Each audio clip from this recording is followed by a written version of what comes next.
সবাইকে স্বাগত জানাই।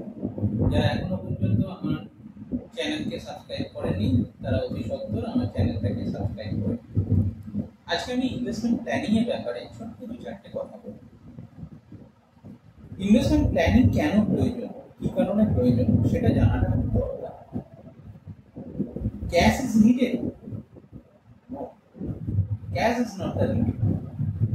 ক্যাশ একটা রিসোর্স যেটা আমার টার্গেটকে ফুলফিল করতে কাজে লাগে। Electricity needed? না। Fridge needed, fan needed, light needed, to some extent AC needed. So electricity একটা রিসোর্স যে এই টার্গেটগুলোকে ফুলফিল করতে কাজে লাগে।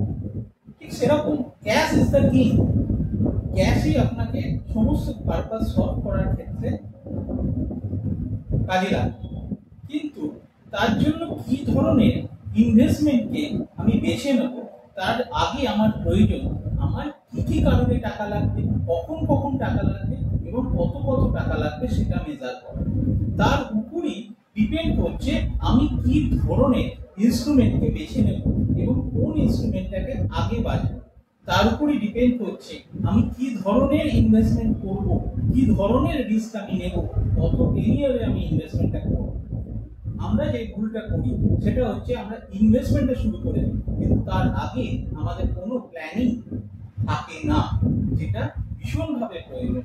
এবং এই প্ল্যানিং এর জন্য আপনাদের যদি মনে হয় আমাকে আপনারা যোগাযোগ করতে পারেন। আমার নাম্বার নিচে দেওয়া রয়েছে, সেখান থেকে আপনারা আমাকে যোগাযোগ করতে পারেন।